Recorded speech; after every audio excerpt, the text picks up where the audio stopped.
بسم الله الرحمن الرحيم. الحمد لله الذي أنزل على عبده الكتاب ولم يجعل له عوجا قيما لينذر بأسا شديدا من لدنه ويبشر المؤمنين الذين يعملون الصالحات أن لهم أجرا حسنا. ثم الصلاة والسلام على رسول الله صلى الله عليه وسلم وعلى آله وصحبه وسلم تسليما كثيرا. ثم أما بعد. السلام عليكم ورحمة الله وبركاته. أما تنا مجفوغ واشتوى الله سبحانه وتعالى ويو إيسا قرآني كمدوي صلى الله عليه وسلم نجتبيتو قرآني teyakissaamu kuweta kwonna nga qur'ani nywevu era nga qur'ani eyo atiisa nayo sallallahu alaihi wasallama wamu n'okusanyusa abakkiriza abo abakola emirimu emirungi nti mazima ddala mu maaso g'owekitiibwa Allah subhanahu wa ta'ala bayina empeera ennungi. Abooluganda, nzizaako okusaalira omubaka sallallahu alaihi wasallama wamu ne ba ashaabu ridwanullahi ta'ala alaihim wa arda. Mbaniriza musomo gwaffe ogusookera ddala mu misomo gyaffe gye tugenda okubeera nga tufuna mu kunnyonnyola ekitontome kya manzumatul muqaddima fima yajibu ala qari'i alqur'ani an ya'lama ekyayatiikirwa ennyo nga manzumatu bnu jazari rahmatullahi alaihi. Ekitontome ekyo Imam Ibn Jazari kyeyatontoma mu musomo gwa tajwid alqur'anu alkarim nga Imam Ibn Jazari amannya ge ye Muhammadu bun Muhammadu bun Muhammadu bun Ali bun Yusuf almarufu eyamanyikirwa ennyo n'erinnya lya Ibn Jazari rahmatullahi alaihi eyafa omwaka gwa 833 rahmatullahi alaihi rahmatan wasi'a. Naye nga tetunnaba kubeera nga tuyingira okunnyonnyola ekitontome ekyo ekya Imam Ibn Jazari, njagadde tusooke tubeere nga tufuna ku nabdha katini nnyo ku ssomo lino erya tajwid. Tajwidi Imam Ibn Jazari mwe yawandiika ekitabo ekyo oba ekitontome ekyo ekya manzumatul muqaddima, omusomo ogwo gwa tajwidi obukulu bwagwo era gwajja gutya. Tukimanyi bulungi abooluganda nti Allah subhanahu wa ta'ala yassa qur'ani ku nabbi sallallahu alaihi wasallama era n'amulagira okubeera ng'agisoma mu nsoma ennungi, era n'amukugira oba n'amugaana okubeera nga asoma qur'ani eyo ng'apakuka oba ng'apapa. N'amugamba Allah subhanahu wa ta'ala fa idha qara'nahu fattabi' qur'ana, bw'oba ng'osoma qur'ani eyo beera ng'ogisoma ng'ogigobereganya, beera ng'ogisoma ng'ogiva kumu topakuka. La tuharrik bihi lisanaka lita'jala bihi, tobeeranga la tuharrik bihi lisanaka, toyatula lulimi lwo okubeera ng'okola ki, ng'oyanguyiriza olulimi lwo ng'ojatula qur'ani eyo, wabula beera ng'ogisoma nga fa idha qara'nahu fattabi' qur'ana, bw'oba ng'ogisoma kola ki, beera nga ogiva kumu qur'ani eyo.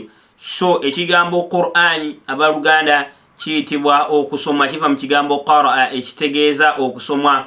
Qur'ani eteekeddwa kubeera ng'esomwa ng'eyatulwa, naye okusoma okwo okwatulwa okwo kuteekeddwa okubeerako amateeka agakufuga, kubeere nga kusobola okubeera nga kukuuma qur'ani eyo nga tekyusibwa, nga teriimu kukyama kwonna kwonna.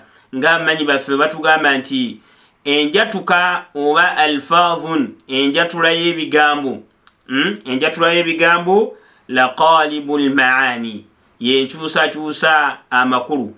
Ekigambo bw'okyogedde ekigambo engeri gy'okyogeramu yenkyukakyuka y'amakulu. Senga ekigambo kibeera asa, bwenoga asa nosomanga swadi, kitegeeza amakulu ogenda gajjawo. Asa ekibadde kitegeeza nti osanga noga asa ekitegeeza okugaana okujeema oba ekitegeeza omuggo asa nti muggo so nga ate obadde otegeeza asa okusuubira. So enjatula gy'oyatuddemu ekigambo yereeta ki? Yereeta amakulu ga Qur'ani ekitiibwa. So ekigambo Qur'ani kitegeeza okubeera nga tusoma Qur'ani nga Qur'ani esomwa nga bwe tulabye era omubaka Allah subhanahu wa ta'ala n'amugamba nti warattilil Qur'ana tartila, beera nga bw'obanga osoma Qur'an gisomenga ogiva kumukumu gisome bulungi. Ye Imaamu Ali ibn Abi Talib radiyallahu ta'ala anhu n'agamba nti mu aya eyo Allah kye yali ategeeza tajwidul huruf kwe kubeera nga twatula bulungi ennyukuta nga tuzitereeza otuba tusoma Qur'an wa ma'rifatil wuquf n'okubeera nga tutegeera butya bwe tuyimirira ku bigambo bya Qur'ani ekitiibwa. Amakulu Allah kye yali ategeeza tajwid warattilil Qur'ana tartila, soma Qur'ani ne tajwid. Kitegeeza nti ensonga ya tajwid yaliwo oluberyeberye nga Qur'ani yakakka okusoma Qur'ani nga tukisoma musome ki? Musome entuufu. Yaliwo ensonga eyo yaliwo era Qur'ani yasomwanga mu nsoma ki? Entuufu, ensoma ennungi. Qur'ani yalungi bagirungi yanga nga bagisoma mu byasa biri oba ku mulembe gw'omubaka sallallahu alaihi wasallama ng'akyaliwo olw'obujulizi obwo bwe tulabye. Allah mu ssuula endala agamba nti alladhina atainahumul kitaba, abo Allah subhanahu wa ta'ala mu suratu Baqara Allah agamba nti abo be yawa Qur'an, alladhina atainahumul kitaba be yawa ekitabo kino Qur'an yatilunahu haqqa tilawatihi, bwe baba bakisoma mu nsoma esinga okubeera ki? Entuufu. Ulaika yu'minuuna bihi, abo nno be bakola ki? Be babeera nga bakikkiriza Qur'ani eno ey'ekitiibwa. Allah subhanahu wa ta'ala be yawa Qur'ani babeera nga bagisoma mu nsoma ki? Mu nsoma esinga okubeera nga ntuufu. Ekyo nno kitulaga nti Qur'ani Allah subhanahu wa ta'ala tajwidi ono yamussa era n'amulagira okubeera nga tumusoma nga tusoma nga tulongoosa Qur'ani ey'ekitiibwa. So ku mulembe gw'omubaka sallallahu alaihi wasallama nga bwe tukimanyi bulungi nti Qur'ani yakka ku Muwarabu, Qur'ani yakka mu Luwarabu ku Muwarabu sallallahu alaihi wasallama, era n'abantu be abaaliwo ekiseera ekyo baali baki? Bawarabu. So bo baali bategeera bulungi Oluwarabu nga bategeera bulungi okwatula ebigambo nga tekibeetagisa ate kusooka kuwandiika misomo gino gya tajwidi, ate kino bakiyita we bati, ate kino bakiyita we bati. Bo baali basobola okubeera nga bakola ki? Baali basobolera ddala okubeera nga babyatula ebigambo ebyo ne bibeera nga biwulikika bulungi nga bakola ki? Nga babitegeera, kubanga baali Bawarabu bannannyini luki? Bannannyini lulimi. So kyovula nti Qur'ani mu luberyeberye tekwaliko butonyeze, tekwaliko mpeerezi, hatta kituukira ddala nti mwalingamu n'ennyukuta ezimu nga teziwandiikwa ng'ennyukuta ya Hamza yali terina kifaananyi, baali tebagiwandiika naye nga tebakola ki? Bagisoma, kubanga bo baali Bawarabu ng'era babitegeerera ddala bibakola ki? Bye bakola. Obategeereka. Naye oluvannyuma lw'okubeera nga abataali Bawarabu be tuyita ba ajamiyin bayingiranga mu ddiini eno ne bayingiranga mu Busiraamu, ne bayingira mu Busiraamu, kyaleetera okubeera nga jjukira nti bo tebaali Bawarabu, kitegeeza olulimi tebakola ki? Tebalumanyi.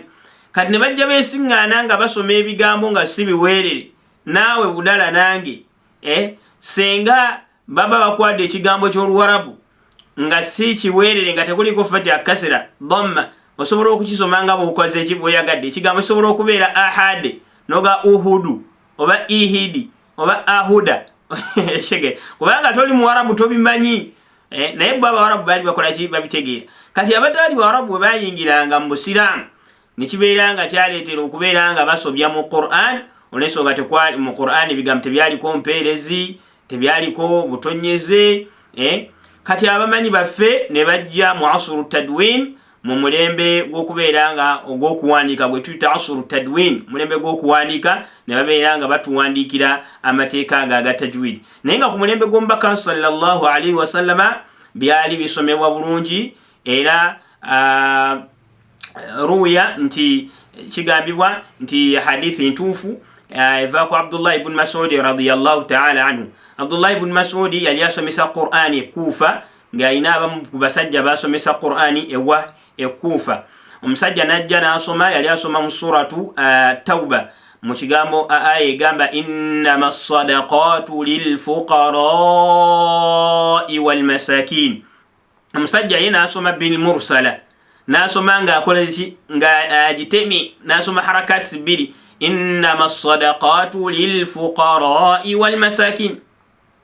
Abdullah ibn Mas'ud radiyallahu ta'ala anhu, wenjogera no ko Abdullah ibn Mas'ud mba mutegeera y'omu ku abo Nabbi sallallahu alaihi wasallam biyagamba nti wemba mwagala Qur'an mugende wa Abdullah ibn Mas'ud, mugende wa Ubay ibn Ka'b n'abamenya. Naye Abdullah ibn Mas'ud yalimu mubbu, amakulu yali musomi wa Qur'an eyasoma ku Nabbi sallallahu alaihi wasallam Qur'an mubasharatan nga tewali akolaki, tewali aliwo wakati we ne Nabbi, yakisoma Qur'an ng'agijja ku Nabbi yennyini sallallahu alaihi wasallam.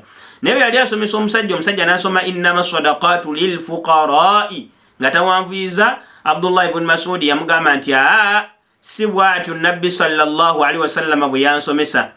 Kyava amubuuza n'amugamba wange Abdullah ibn Mas'ud, Nabbi sallallahu alaihi wasallam yakusomesa atya? N'amugamba nti yansomesa nga awanvuya bilmaddi, innama sadaqatu lilfuqarai. Essaawa eyo amateeka ga tajwidi amanya ge tuyita amateeka ga tajwidi kati nga okuwanvuya okwo nti bakuyita maddu wajibu mutasil tebyaliwo, era teyamugamba nti okwo okuwanvuya bakuyita wajibu mutasil kuwanvuya ennyo. Yamugamba wanvuya nnyo. Kyofola bamanyawo we bajja etteeka erigamba ti okusoma tajwidi nga tumuteeka practically kyabwatteeka, wabula okumusoma ne tumanya nti kino bakiyita we bati, kino bakiyita we bati, okwo si kwabwatteeka. Abantu abamu bwe bakikoze bamalira baki, bamalira abalala. Wallahu ta'ala a'la wa a'lam. So omulembe gw'abasahaba ridwanullahi ta'ala alaihim, tajwidi yali akola ki? Tajwidi yali asomebwa ddala ng'era bamusomera ddala Qur'ani nga bwe yakka. Naye abataali bawarabu kasa bayingira mu ddiini ne babeera nga ebintu babikyamya, obanga bo engeri ng'omuntu bw'akimanyi bulungi nti omuntu obanga atoli nannyini lulimi n'oluyingira mu buyingizi, kyangu nnyo okubeera ng'okola ki? Ng'okola ensobi. Ekyo tukimanyi bulungi, tumanyi Qur'ani, nze naawe tumanyi Qur'ani engeri gy'ekola ki? Gyetutawaanya mu kwatula, mu kufulumya ennyukuta. Oluusi ne tufulumya nga tulowooza nti bituufu, naye ng'ate mwana wattu si biki, si bituufu kubanga tetuli Bawarabu. So ne kibeera nga abanyi batandikawo emisomo gya tajwidi, emisomo gya tajwidi. Nga kigambibwa nti Ali ibn Abi Talib radiyallahu ta'ala anhu yagamba Abul Aswad ad-Du'li, yo tabi'i radiyallahu ta'ala anhu wa arda jami'an. Imamu yo Abul Aswad ad-Du'li, Imamu Ali radiyallahu ta'ala anhu amugamba nti tuwandibadde tuteekawo amateeka abantu ne babeera nga bagagoberera amateeka ga nahwu ne tuweerera Qur'an. Abul Aswad ad-Du'li n'asooka atyamu ensonga eyo n'agamba naye lumu Abul Aswad ad-Du'li aba atambula n'asiŋŋaana omusajja ng'asoma Qur'ani mu suratu era Tauba n'agamba nti wa adhaanu min Allahi wa rasulihi ila nnasi yawma alhajji al-akbari anna Allaha bari'un min al-mushrikina wa rasulihi. Ya subhanallah, omusajja n'agamba wa rasulihi, ekigambo kiri wa rasulu lu kuliko dhamma, ye n'agamba wa rasuli. Abul Aswad ad-Du'li we yawulira ekigambo ekyo n'agamba nti hasha lillah, tekisobokera ddala, subhanallah, kibeere wala nnyo. Ayinza atya okubeera Allah ng'ali wala nnyo eri abamushiriku era ng'ali wala nnyo eri n'omubaka we? Tekisoboka, kuba ogamba wa rasulihi kitegeeza nti oba otegeeza nti ne Allah ali wala nnyo eri abamushiriku era ali wala nnyo eri omubaka sallallahu alaihi wasallam, ng'ate ekigambo ekyo kikyamu nnyo era kyava kyewuunya nnyo. N'addayo ewa Ali ibn Abi Talib n'amugamba nti nzikiriza kambeere nga mpeerera Qur'ani ey'ekitiibwa, ngiteekeko empeerezi kubanga kyempulidde ekigambo ekyo kikyamu nnyo, kubanga aya eri wa rasuluhu ti Allah subhanahu wa ta'ala ali wala nnyo era n'omubaka we ali wala nnyo eri abo abaki abamugattako, eri abamushiriku. Amakulu Allah n'omubaka we bali wala nnyo eri abakola ki? Abamugattako. Naye oli yasoma nga just kukyusaamu mpeereza emu bweti eyali dhamma n'ateekawo kasra, amakulu ne gafa. Ekitegeeza nti Allah subhanahu wa ta'ala ali wala nnyo ki? N'omubaka sallallahu alaihi wasallam bonna bakola ki? Allah subhanahu wa ta'ala ali wala nnyo eri abamushiriku n'eri neri omubaka we sallallahu alaihi wasallam ekigambo ekyo ekitaali kituufu